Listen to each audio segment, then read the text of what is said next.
My name is Quinn. I'm 33 years old, living in Denver, Colorado. Ethan and I have been married for almost 4 years, together for a total of 7. We used to talk about having kids, vague conversations during rainy nights or after a few glasses of wine, things like, someday, when things settle down. When I get promoted. When I'm tired of business trips. But that someday never had a real date.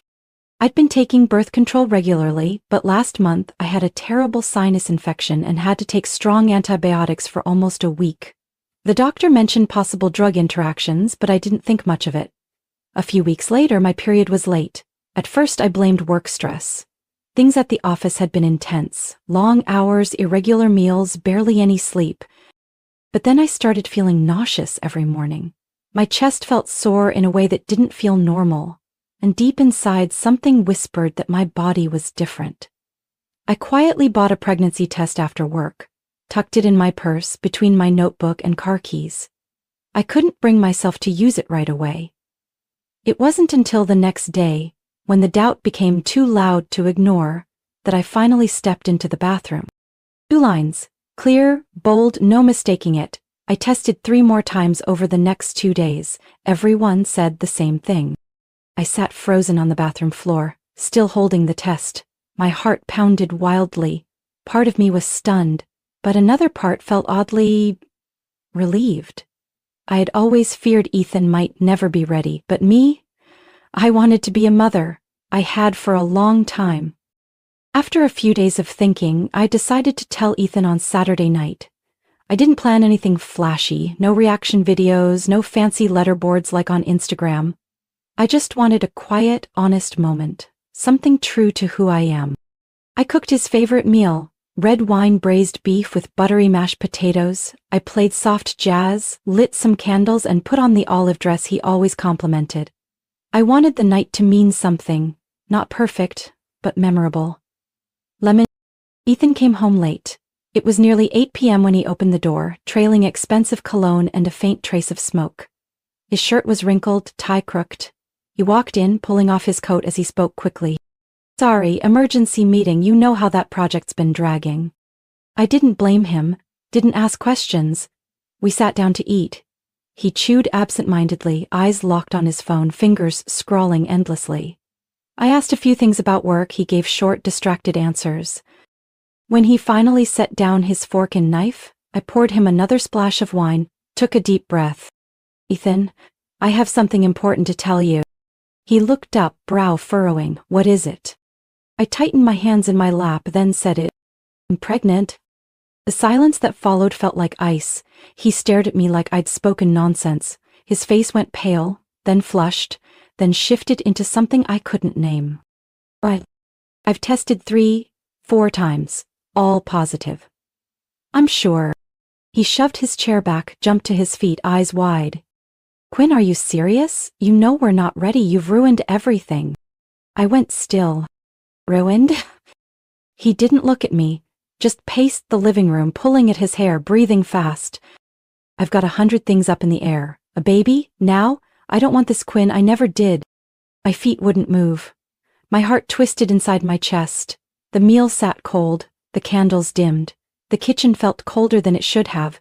The dress he once loved, now hanging on me like a question. Now a bitter memory. I didn't move as the kitchen dimmed, the scent of red wine beef hanging in the air like a bitter punchline. Ethan wasn't angry anymore. He slumped onto the couch, head in hands, silent for what felt like forever. Then, suddenly, he got up and walked quickly to the bedroom. I followed, my heart still trembling, unsure of what was happening. Where are you going? I asked, my voice barely steady. Ethan pulled out the medium suitcase we had used for Boston last year. I can't stay here, Quinn. I need time to think. I stepped forward, blocking his hand. What does that mean? I'm carrying our child, Ethan. We need to talk, not run. He looked at me, not panicked now, just cold. You don't get it. I don't want this baby. I never really wanted kids. I just said what you wanted to hear because I thought you'd change. Flash. I stepped back. Every word stung like a slap. But that wasn't what broke me. It was what he said next. I'm with Camille. We've been seeing each other for a few months. Her name echoed in my skull. Camille, the 26-year-old intern who once dropped off documents at our house. I even gave her cookies. I leaned against the wall, nausea surging through me. Ethan zipped the suitcase in silence. When I asked, "You're really going to her place?" He didn't deny it, just turned around, pulled the zipper shut. "I'll come back for the rest later. Don't make this a big scene with my family. My mom's already stressed about Uncle Grant." "What about me? Don't I matter enough for you to think just once?" He stayed silent for a moment, then spoke softly. "I'm sorry, Quinn, I'm not the man you thought I was." As the door closed behind him, no hug, no wish of luck, just me, and the hollow shell of the man who once promised me forever. I collapsed onto the floor, one hand on my belly, the other fumbling for my phone. The only person I could call in that moment was Riley, my best friend since college. She picked up after the first ring. "Quinn, what's wrong? Are you okay?" I couldn't speak, I just cried, loud, aching sobs that made it hard to breathe. 20 minutes later, Riley was at my door, hair tied up hastily, wearing an old hoodie. She wrapped her arms around me, not caring that I was shaking like I had a fever. "You're not alone. Listen to me, I'm here. You're going to get through this." The next morning, as I poured myself the first glass of water for the day, my phone rang. It was Eliza, Ethan's mother. I picked up, but before I could say anything, she went straight to the point. "Ethan told me what happened last night. Quinn, are you planning to keep the baby?" I gripped the phone tightly. "Yes." "Why do you ask?" "You know Ethan's not ready for this. He's at a crucial point in his career. There's an opportunity in the Boston office. A child now would only complicate everything." "What exactly are you suggesting?" I asked, though I already knew. "I just mean, maybe you should consider all your options. You're still young, life is long." I steadied my voice. "You're right. Life is long, and I choose to spend the rest of mine as a mother. Even if I have to do it alone." I hung up. My heart pounded, not from fear, but from anger. I used to think my in-laws would be a support system when things got rough, but no. All they cared about was reputation, career, and so-called stability. No one thought about me. No one thought of this baby as a life. I placed my hand on my stomach. Still so small, barely noticeable, but I knew it was there. And I would protect it at all costs. I didn't hear anything from Ethan for an entire week after he walked out.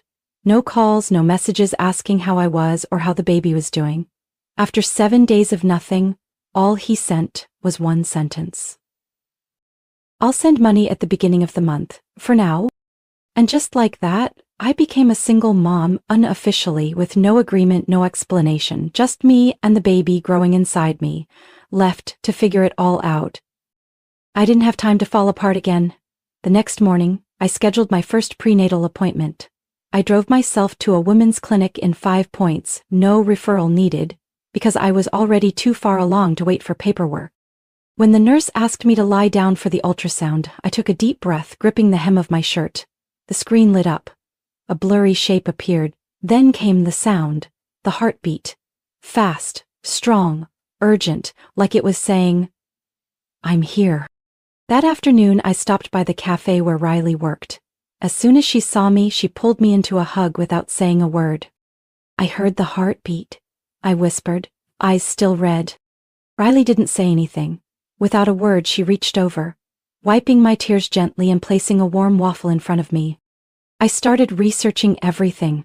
What it takes to raise a child alone, money, time, legal support. I scheduled a consultation with a divorce attorney.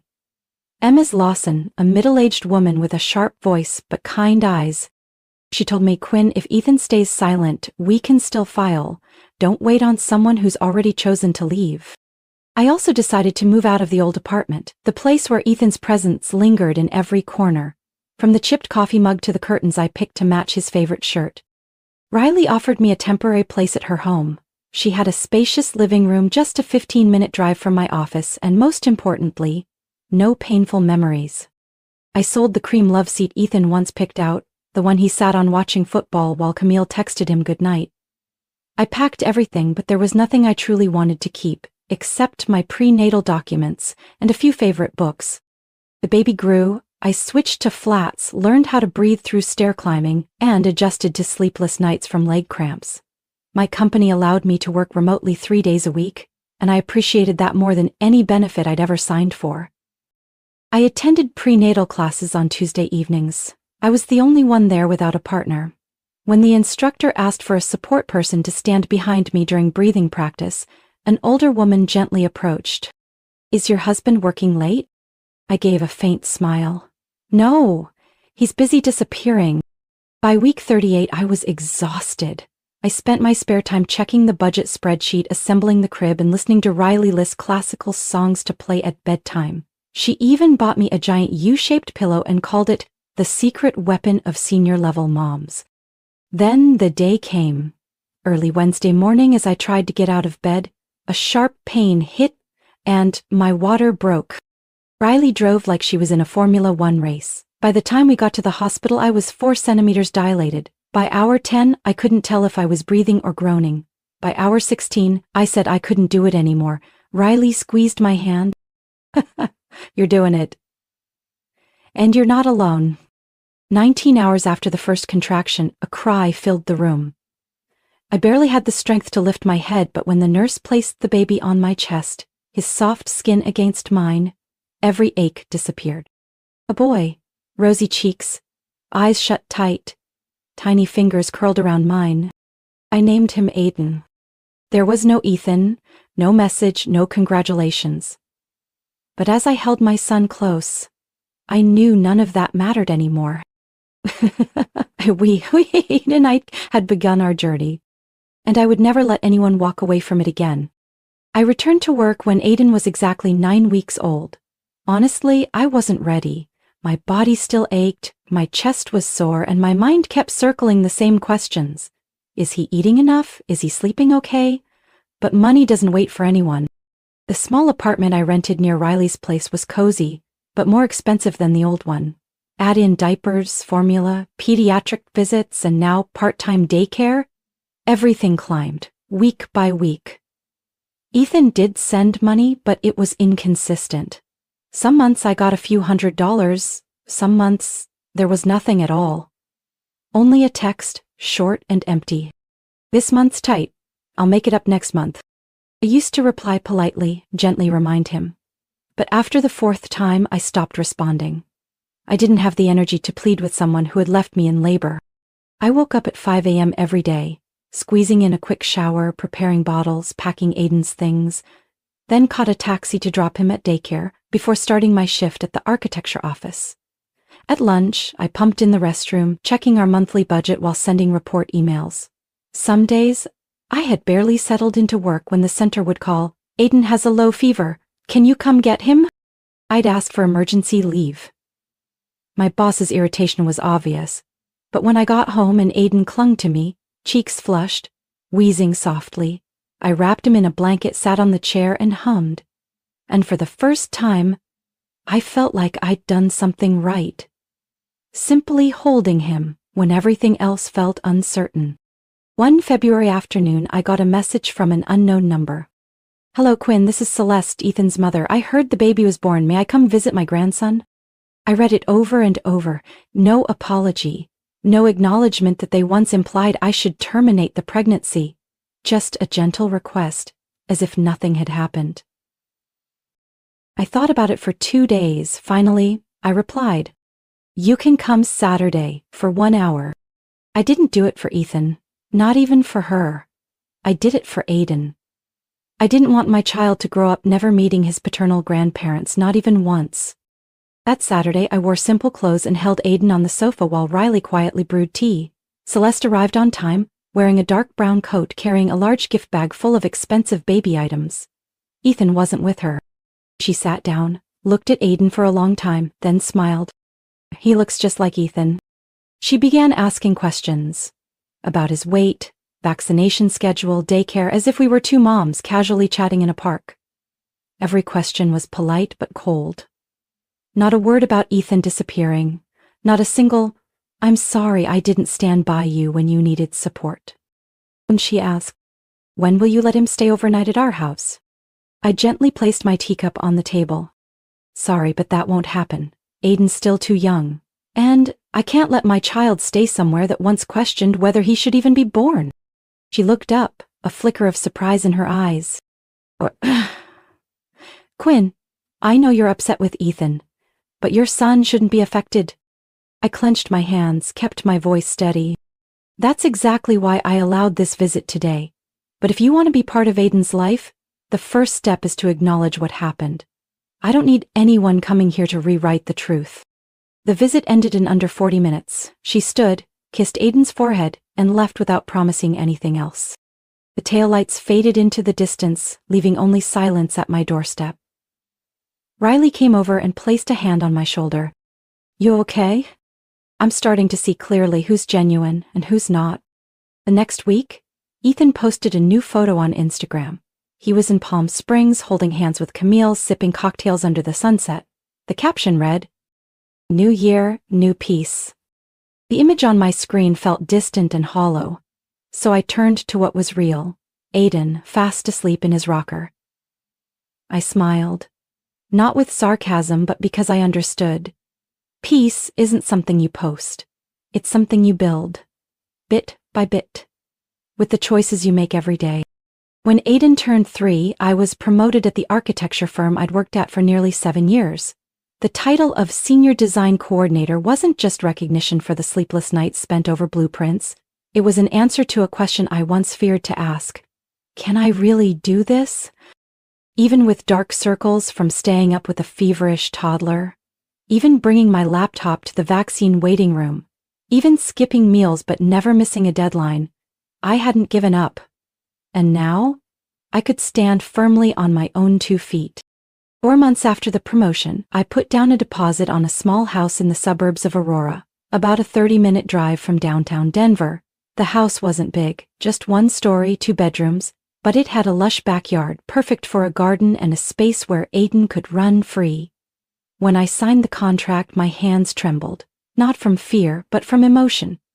I once thought I'd rent forever, thought a real home was something only 2 people could build. But no, a home is where love lives. And I had more than enough of that for Aiden.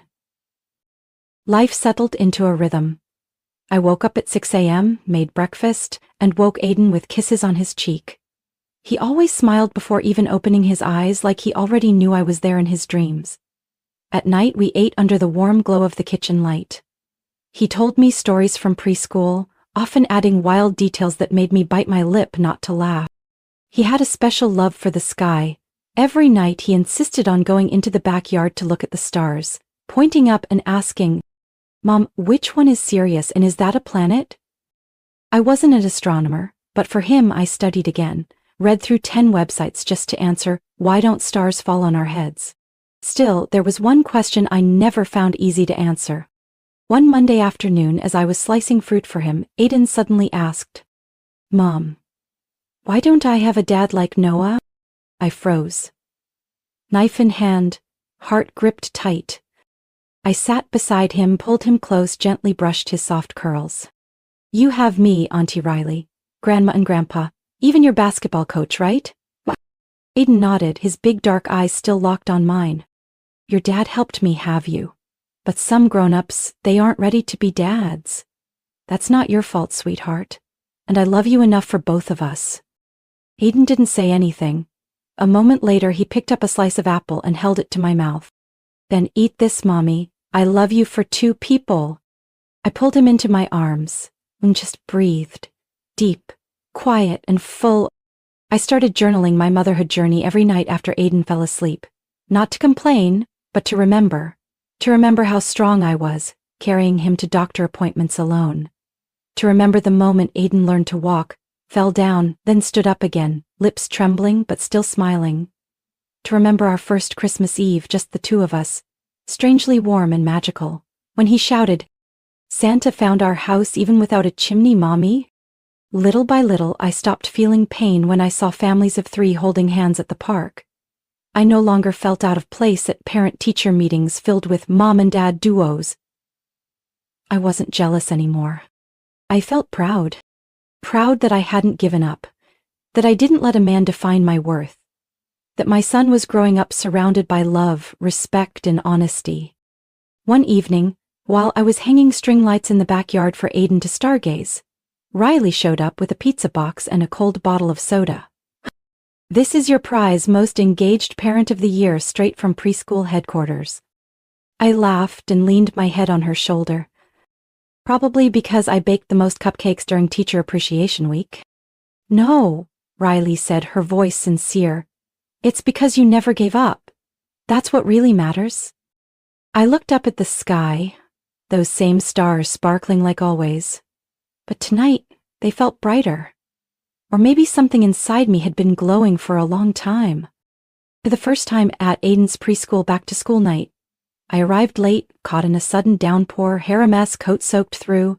I awkwardly scanned the crowded classroom for a seat, when a calm, low voice offered, "There's room here, if you don't mind." I sat down and turned to thank him. He looked to be in his 30s, simple button-up shirt, slightly tousled hair, but a calm, kind gaze. "I'm Douglas, Emma's dad," he said. "Quinn, Aiden's mom." The meeting went on as usual, except for Aiden and Emma giggling uncontrollably at their not-so-quiet whispers. The teacher gently suggested, "Maybe we should seat these two a little farther apart." Afterward, we walked our kids to the parking lot together. Douglas told me his wife had passed away from a terminal illness when Emma was just 1. "I was afraid I'd mess everything up," he said, tying Emma's shoelace. "But kids are stronger than we think." I managed a small smile, though I wasn't sure if it came from empathy or admiration. In the weeks that followed, we ran into each other more often, during pickups, at the park near school, even at the grocery store when both kids insisted on the same brand of cookies. One day, after Emma begged Aiden to come over and play, Douglas turned to me. "If you don't mind, I'd love to have both of you over for dinner. I'm making pizza. Not great at it, but if Emma eats it, I call it a win." I hesitated for a moment, then nodded. "If Aiden agrees to dinosaur-shaped pizza, then you've got yourself 2 guests." That dinner was unexpectedly warm. Douglas let the kids make their own pizzas. Oval crusts, mountains of cheese, pepperoni cut into dinosaur shapes. Aiden laughed louder than I'd heard in weeks. Douglas asked what I'd like to drink and made me a cup of spiced orange tea, saying, "The first time I tried this, it felt honest, not too sweet, not sharp. Kind of how I wish people would live." I didn't know how to reply. I just remember my heart softening, in a way it hadn't for a long time. After that night, the get-togethers became more frequent, though neither of us labeled them. When I was swamped, Douglas picked up Aiden. When he had a last-minute meeting, I brought Emma to school. Aiden started calling Emma my twin who's not from the same day. And me. I started smiling more. One evening, after a school meeting, Douglas walked me to my front door. I held a bag of leftovers, ready to say thank you, when he suddenly asked, "Have you ever thought about starting again?" When I met his gaze, I saw no urgency. Just quiet curiosity, steady and kind. I answered softly, "I used to think I didn't deserve that. But lately, I'm starting to believe maybe I deserve something gentle." We started dating, slowly. Movie nights with old cartoons, weekend bike rides on grassy trails, late-night texts asking, "Is Aiden asleep yet?" while I folded laundry in silence. Douglas never asked about Ethan. But one night, when Aiden had a low-grade fever, Douglas showed up with a thermometer, children's Tylenol, and a brand-new stuffed bear. I opened the door, not even sure what to say, but he just rested his hand on my shoulder and asked, "Are you okay? Not physically, emotionally?" I tilted my head in quiet agreement. And this time it was real, not the kind of nod you give just to reassure others. One early winter night after Emma's birthday party, both kids were sound asleep. Douglas and I sat in the backyard, wrapped in a thick wool blanket. He pulled out a tiny muffin from his pocket. "No candle, but you can still make a wish." "Wish for what?"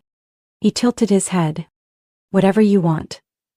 But if it were me, I'd wish to be the man Aiden would choose to call Dad one day.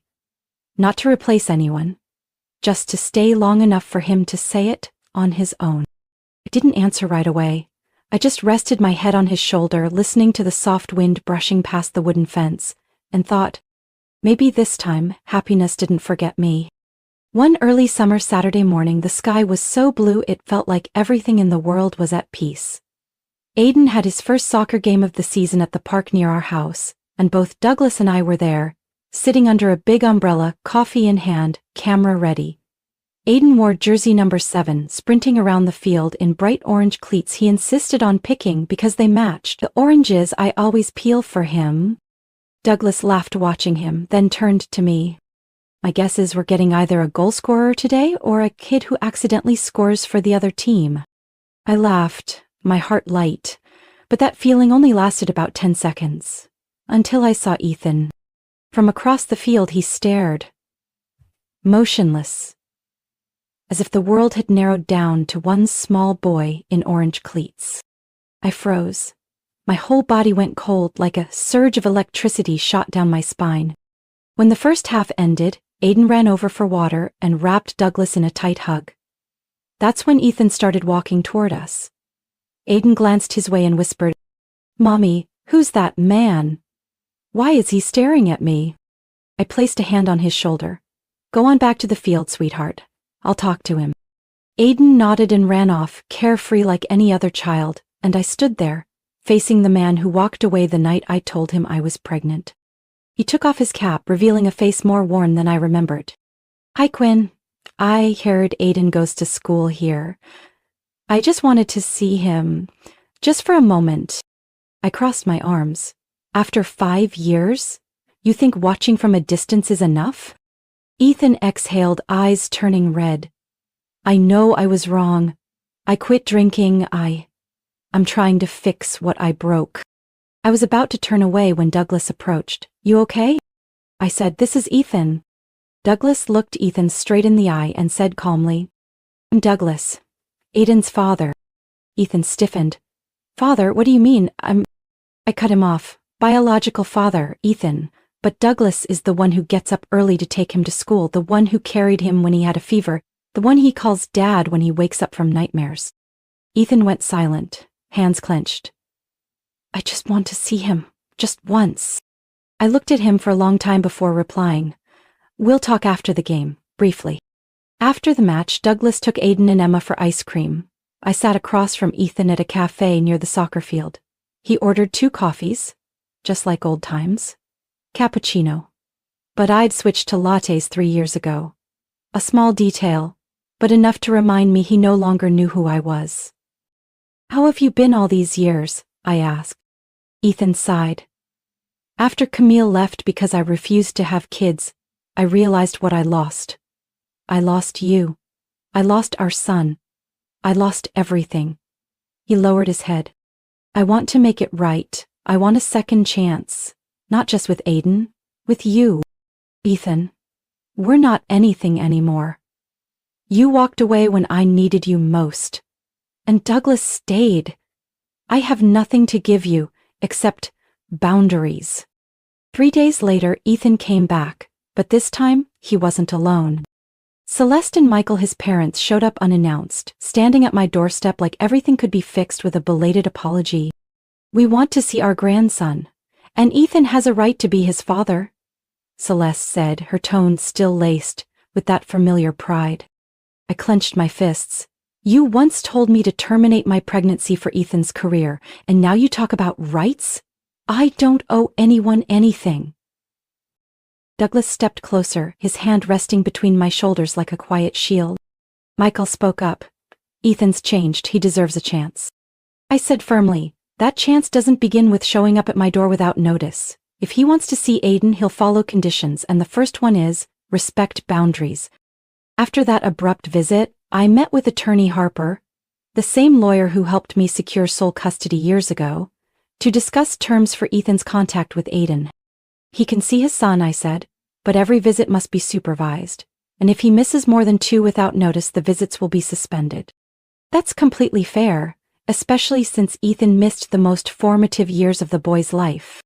The initial visits took place at the Family Resource Center in Thornton. Aiden was informed beforehand. I chose my words carefully. You're going to meet a man named Ethan. I want you to know, if you feel uncomfortable at any time you can say so. No one will force you to do anything. Aiden nodded.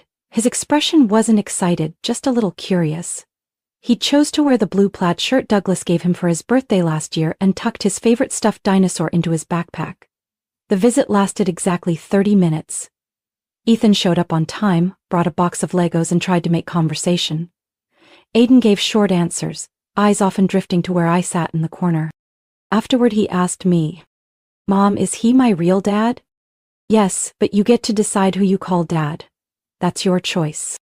Aiden thought for a moment, then said softly, "Seemed kinda weird, but not bad." "That's enough, sweetheart," I smiled.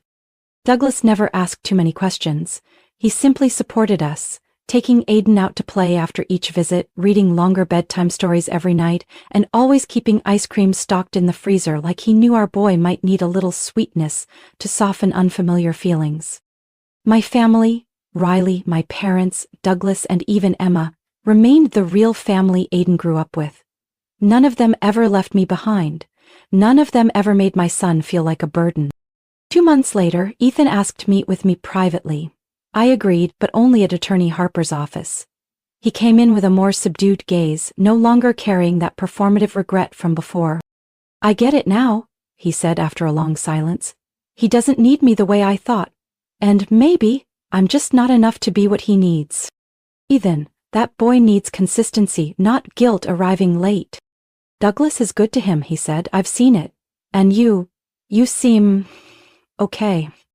I didn't deny it. I was okay, not because Ethan had left, but because I had chosen to keep living, fully. One late autumn afternoon, I stood in front of our small house, watching Aiden and Emma kicking a soccer ball around the yard, their laughter echoing through the crisp air. Douglas was fiddling with the new nameplate for the mailbox. The Willow family, since the old one had worn off. I just stood there, hands wrapped around a cup of hot tea, heart still as a pond after wind. There was no big wedding, no grand announcement, but we had chosen each other, every day. That night, Aiden fell asleep early after his art class. I gently pulled up his blanket and sat by his bed for a long while. His sleeping face always reminded me that I was doing something right, even if every day felt like solving a puzzle without instructions. I brushed his forehead gently and whispered, "You may not have started like everyone else, but you have enough love to grow strong." I stood up and quietly closed his door. In the soft warmth of our little house, I walked toward the kitchen light, where Douglas was rinsing our evening teacups. He turned and smiled. "Want to plant some flowers tomorrow?" "Yes, let's plant sunflowers," strong and always turning toward the light. Life doesn't always go as planned, but sometimes the unexpected turns are what reveal the strength we didn't know we had. Quinn endured betrayal, loneliness, and the pain of being abandoned while pregnant. But instead of breaking, she chose to rise, rebuilding life for herself and her son. Through every challenge, Quinn found not only new happiness but also the power to set boundaries, forgive at the right time, and love the right person, with the quiet strength and boundless heart of a mother. What do you think about Quinn's journey and the choices she made? Would you have done the same in her place? Share your thoughts below. And don't forget to follow the channel for more heartfelt stories about family and life.